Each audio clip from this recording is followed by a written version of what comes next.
Previous video में मैंने आपको महमूद ऑफ गज़नी और मोहम्मद गौरी के बारे में पढ़ाया था। अब आता है आपका द ममलूक्स।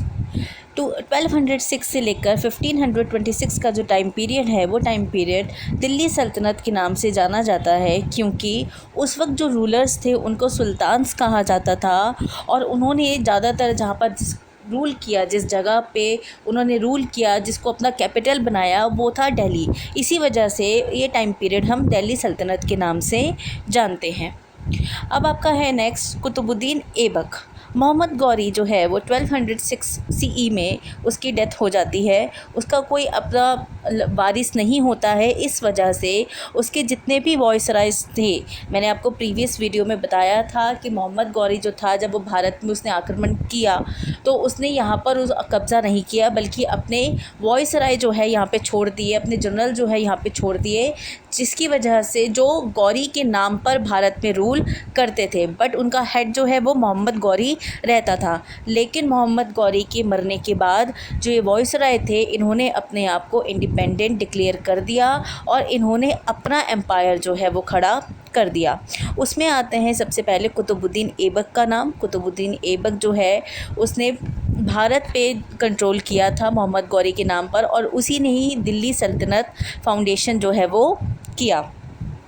उसकी डायनेस्टी जो है काफ़ी इम्पॉर्टेंट डायनेस्टी रहती है और इसी डायनेस्टी को ममलूक डायनेस्टी के नाम से कहते हैं। कुतुबुद्दीन ने लगभग 4 साल तक रूल किया। हिस्टोरियंस के अकॉर्डिंग वो बहुत अच्छा रूलर था, बहुत काइंड रूलर था, वो लोगों की भलाई के लिए बहुत काम किया करता था। इस वजह से उसको लख बख्श या फिर गिवर्स ऑफ लैक भी कहा जाता था, क्योंकि वो बहुत डोनेशन भी दिया करता था। वो हिंदुओं के साथ भी बहुत अच्छा व्यवहार करता था, लेकिन इसके बावजूद उसने कई सारे टेम्पल्स जो है वो तोड़े। मैंने आपको प्रीवियस वीडियो में बताया था कि टेम्पल्स जो है उस वक्त बहुत ज़्यादा रिच हुआ करते थे, बहुत पैसा हुआ करता था टेम्पल्स के अंदर। इस वजह से टेम्पल्स पे ज़्यादातर आक्रमण होते रहते थे। यही कारण रहता है कि कुतुबुद्दीन ऐबक भी टेम्पल्स को तोड़ता है और वो जो पैसा उसको मिलता है उस पैसे से वो मॉस्क्यूज़ यानी कि मस्जिदें या फिर कोई और मॉन्यूमेंट बनाता है। कुतुबुद्दीन ने 2 मस्जिदें बनाई, एक भारत में और एक दिल्ली में और एक अजमेर के अंदर। कुतुब मीनार भी उसी के द्वारा स्टार्ट किया गया था, लेकिन बाद में इसको कंप्लीट किया गया इल्तुतमिश के द्वारा। फ़िरोज़ शाह तुगलक ने इसकी जो सबसे लास्ट मंजिल थी, 5th मंजिल, वो बनवाई थी। और कुतुब मीनार एक बहुत ही इम्पॉर्टेंट और बहुत ही फेमस मॉन्यूमेंट है भारत का। ऐसा कहा जाता है, हिस्टोरियंस ऐसा मानते हैं कि ये इसलिए इस्तेमाल किया जाता था क्योंकि जो अज़ान होती है, जो इनकी जो नमाज़ होती है, उससे पहले एक प्रेयर की जाती है, एक घोषणा की जाती है, जो कहा जाता है उसको अज़ान बोलते हैं। वो अज़ान की आवाज़ जो है यहाँ से ही आती थी, जिससे कि मुस्लिम्स प्रेयर कर सके। अब आपका नेक्स्ट है इल्तुतमिश। कुतुबुद्दीन की डेथ जो है वो 1210 में हुई। वो एक घुड़सवार कर रहा था, जब घोड़े से गिरकर उसकी डेथ हो जाती है। तो उसका जो बेटा होता है वो गद्दी पर नहीं बैठता, बल्कि उसका जो दामाद होता है, सन इन लॉ जो होता है इल्तुतमिश, वो गद्दी पर बैठता है। इल्तुतमिश जो है वो बहुत ही कैपेबल रूलर होता है, वो बहुत ज़्यादा अच्छा रूलर साबित होता है। वो एक स्टेबलाइज्ड पोजीशन बनाता है अपनी, वो बहुत समझदार भी कहलाया जाता है।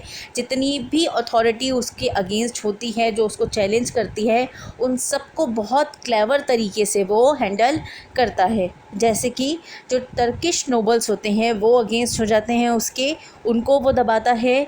जो खिलजी गवर्नर, बंगाल में जो खिलजी गवर्नर था, वो रिवॉल्ट करता है, वो उसको क्रश कर देता है। जो बाहर से आए हुए दुश्मन होते हैं, चाहे वो गज़नी या मुल्तान के रूलर्स हो, वो उनको ख़त्म करता है। एक नया डेंजर जो है उसको दिखाई देता है, चंगेज़ खान जो था वो मंगोल चीफ था। वो भारत की बॉर्डर पे पहुंच गया था। क्योंकि वो पर्शिया के शाह का पीछा कर रहा था। शाह ऑफ पर्शिया, जो आज के टाइम में मॉडर्न ईरान है, वो उसका पीछा कर रहा था। तो शाह जो है वो भारत में आना चाहता है। वो ये डिमांड करता है इल्तुतमिश से कि प्लीज़ वो उसको संरक्षण दे दे, लेकिन इल्तुतमिश मना कर देता है, क्योंकि उसको दिखता है इल्तुतमिश को कि अगर इसने शाह को प्रोटेक्शन दी तो चंगेज़ खान उसका दुश्मन बन जाएगा, और चंगेज़ खान को दुश्मन बनाना उसको नुकसानदायक साबित हो सकता है, इसलिए वो उसको रिफ्यूजी बनाने से मना कर देता है, उसको प्रोटेक्शन देने से मना कर देता है। और इस तरीके से इल्तुतमिश अपना एम्पायर जो है वो मंगोल से बचा लेता है। इसके अलावा भी वो अपने कई सारे दुश्मनों को हराता है, जैसे कि वो राजपूत रूलर्स जो होते हैं उज्जैन के, रणथंभौर के, मालवा, ग्वालियर, इन सब को हराता है। इस तरीके से वो ऑलमोस्ट काफ़ी बड़ा एरिया नॉर्थ इंडिया का अपने अंडर में कर लेता है, जिसमें पूरी रिवर नर्मदा आती है। पूरी रिवर नर्मदा आती है। जो बगदाद के खलीफ है वो इल्तुतमिश को ही इम्पॉर्टेंट रूलर कंसिडर करते हैं। इल्तुतमिश जो है वो फाइनेंस और रेवेन्यू डिपार्टमेंट भी बनाता है। इसके अलावा वो अपने पूरे एम्पायर को इक्तास के अंदर कन्वर्ट कर देता है, छोटे छोटे इक्तास के अंदर कन्वर्ट कर देता है। जैसे कि हमारे बहुत, जैसे एग्जांपल के तौर पे आप ये समझ सकते हो कि हमारा एक देश है भारत, और उसको छोटे छोटे हिस्सों में बांटा गया है, जिसको हम लोग बोलते हैं स्टेट्स। ठीक इसी तरह उसने अपना पूरा एम्पायर जो है छोटे छोटे हिस्सों में कन्वर्ट किया, जिसको बोला गया इक्ता।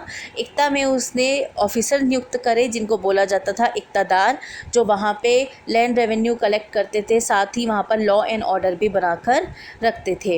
इल्तुतमिश ही पहला राजा था जिसने गोल्ड और सिल्वर कॉइन्स जो है वो चलाए थे। इल्तुतमिश ने, मैंने आपको बताया, कुतुब मीनार भी कंप्लीट किया था, बल्कि इसके साथ साथ उसने अपना टॉम भी बनवाया था, जो रेड स्टोन सैंड स्टोन से बना हुआ है दिल्ली के अंदर।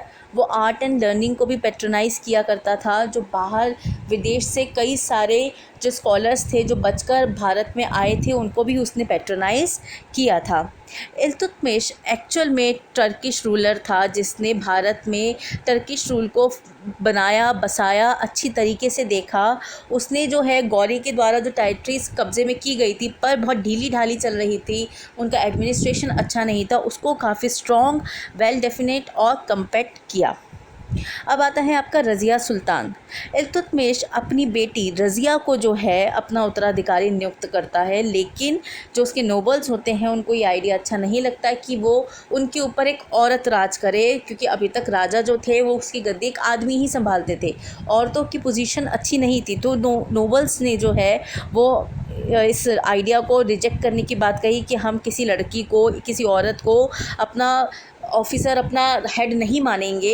इसी वजह से जो राजकुमार था, इल्तुतमिश का जो बेटा था रुकनुद्दीन, उसको राजा बनाया जाता है। रुकनुद्दीन फ़िरोज़ शाह, उसको सुल्तान बनाया जाता है, लेकिन वो बहुत वर्थलेस रूलर होता है और बहुत मुश्किल से वो राज कर पाता है, और 7 महीने के अंदर अंदर ही उसको हटाकर रज़िया जो है गद्दी पर बैठ जाती है।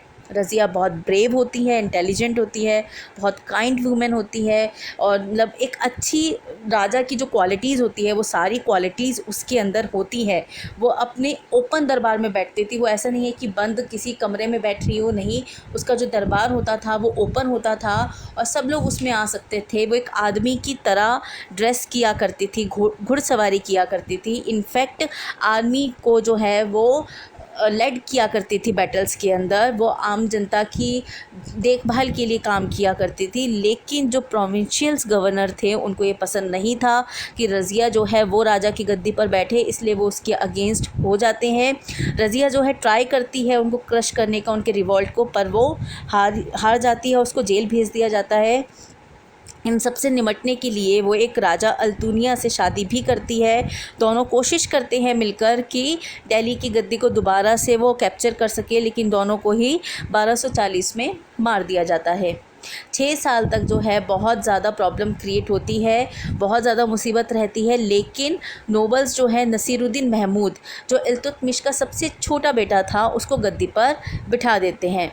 एक अच्छा राजा तो था, पर वो बहुत वीक था, बहुत अनएक्सपीरियंस था, उसको ज़्यादा किसी भी काम का एक्सपीरियंस नहीं था, इसीलिए उसको गद्दी पर तो बिठा दिया, पर उसके बिहाफ पर काम जो किया करते थे वो करता था गियासुद्दीन बलबन। गियासुद्दीन बलबन जो है वो नोबल्स का लीडर माना जाता था, तो जितने भी मैटर्स हुआ करते थे वो सारे मैटर्स जो है वो गियासुद्दीन बलबन ही देखा करता था, लेकिन राजा की गद्दी पर नसीरुद्दीन को ही बिठाया गया। इस तरीके से 20 साल तक बलबन ने रूल किया। अब आता है आपका गियासुद्दीन बलबन। नसरुद्दीन की जो डेथ है वो 1266 सीई में हो जाती है, और इसी के साथ बलबन जो है वो गद्दी पर बैठ जाता है। अभी तक तो बलबन नसीरुद्दीन के बिहाफ पर राज करता होता है, पर अब बलबन खुद को सुल्तान घोषित कर देता है और एक बहुत ही एक्सपीरियंस्ड, बहुत ही कैपेबल रूलर साबित होता है। वो डिवाइन किंगशिप की थ्योरी लेकर आता है। डिवाइन किंगशिप का मतलब है कि जो राजा गद्दी पर बैठा है वो राजा एक्चुअल में भगवान का रिप्रेजेंटेटिव है, और क्योंकि भगवान से कोई मिल नहीं सकता है, भगवान से कोई बात नहीं कर सकता है, इसलिए धरती पर जो एक्चुअल भगवान होगा वो राजा माना जाएगा। हर इंसान को जो है राजा की बात माननी पड़ेगी। ऐसा कहा जाता है कि बलबन कभी हंसता नहीं था। इनफैक्ट उसकी कोर्ट में भी, उसके दरबार में भी किसी को ये परमिशन नहीं थी कि कोई जोक कर सके, कोई हंस सके। सब बहुत सीरियस रहते थे। साथ ही साथ उसने ये भी कर रखा था कि क्योंकि मैं भगवान हूँ, इसलिए उसके जितने भी नोबल्स थे, जब वो आता था, वो एंटर करता था अपने दरबार में, तो घुटने के बल पर वो नीचे बैठ जाते थे नोबल्स और अपना सर जो है ज़मीन पे लगा देते थे रिस्पेक्ट दिखाने के लिए, क्योंकि राजा दरबार में आया है। बलबन जो है उसने अपने आप को एकदम एब्सोल्यूट और ऑल पावरफुल तरीके से बनाया। उसने अपनी बहुत अच्छी आर्मी बनाई जो बहुत ही पावरफुल थी, बहुत अच्छी थी। उसके पास अच्छे हथियार थे, अच्छे जानवर थे, घुड़सवार जो है वो बहुत अच्छे थे। और साथ ही साथ उसने अपना स्पाई सिस्टम, जासूस जो है वो बहुत अच्छा बनाया, जो जगह जगह उसने भेज रखे थे, जिससे कि कहीं पर भी कोई अगर रिवॉल्ट की बात भी होती थी तो उन जासूसों के द्वारा उसको सब पता चल जाता था। वो सारे लॉ एंड ऑर्डर्स जो है वो ढंग से रखता था। अगर कोई लगता था कि कोई चोरी चकारी या कोई दिक्कत हो रही है, जो कानून को नहीं मान रहा है, तो वो उनको बहुत बुरी सज़ा भी दिया करता था। तो एक तरीके से जो अनस्टेबिलिटी चल रही थी पूरे राज के अंदर, वो बहुत स्टेबल हो जाती है, सिक्योरिटी आ जाती है, सब लोग कानून का पालन करने लग जाते हैं। और इतनी पीसफुल और स्टेबल कंडीशन की वजह से एग्रीकल्चर, ट्रेड और कॉमर्स ये सब बहुत डेवलप्ड होते हैं। तो हम देखते हैं कि बलबन के टाइम पर जो इकोनॉमिक प्रॉस्पेरिटी है वो बहुत अच्छा बढ़ती है। बलबन जो है अपने टर्किश नोबल्स को, जो उसके अगेंस्ट जाने की कोशिश करते हैं, उनको भी दबाता है। गवर्नर जो होते हैं बंगाल की तुगरिल खान, वो उसके अगेंस्ट होने की कोशिश करते हैं और अपने आप को इंडिपेंडेंट घोषित कर देते हैं। उस वक्त बलबन 70 साल का बुज़ुर्ग था, उसके बावजूद वो युद्ध लड़ता है और उसको और उस तुगरिल खान और उसके पूरे परिवार को, साथ ही उसके सपोर्टर्स को मार देता है। पर बलबन ने कभी ऐसी गलती नहीं करी कि अपने एरिया को अगर उसको एक्सपेंड करना है तो वो युद्ध में लगा रहा और जो एक्चुअल एरिया उसके अंडर में है उसको उसने खाली छोड़ दिया। उसने ये ध्यान रखा कि अगर उसके एब्सेंस रहता है वो, तो उसका जो एरिया है उसके ऊपर मंगोल्स कब्ज़ा कर सकते हैं, मंगोल्स उसके ऊपर अटैक कर सकते हैं। इसलिए वो हर तरीके के मेजर्स अपनाता था जिसकी वजह से जो उसका एरिया है वो सिक्योर्ड रहे। उसकी जो आर्मी थी वो हमेशा तैयार रहती थी कि कभी भी अगर अटैक करने की ज़रूरत पड़ती है तो वो उसी वक्त तुरंत, उसको तैयारी की ज़रूरत ना पड़े, उसकी आर्मी तुरंत अटैक कर सके। उसने अपने खुद के बेटों को जो है फ्रंटियर प्रोविंसेस का गवर्नर नियुक्त कर रखा था। जो नए नए फोर्ट्स थे वो बनाए गए और जो पुराने फोर्ट ख़राब हो रहे थे उनको दोबारा से रिपेयर किया गया। इस तरीके से बलबन ने एक बहुत अच्छी आर्मी बनाई, बहुत अच्छा एरिया बनाया। बलबन जो है 1286 में उसकी डेथ हो जाती है। उसके मरने के बाद उसके जितने भी उत्तराधिकारी आते हैं वो बहुत वीक होते हैं, वो अच्छे राजा साबित नहीं होते। तो उसके मरने के बाद 4 साल के अंदर अंदर ममलुक डायनेस्टी जो है वो ख़त्म हो जाती है और दिल्ली सल्तनत जो है वो खिलजी डायनेस्टी के अंडर पहुंच जाती है। इसी के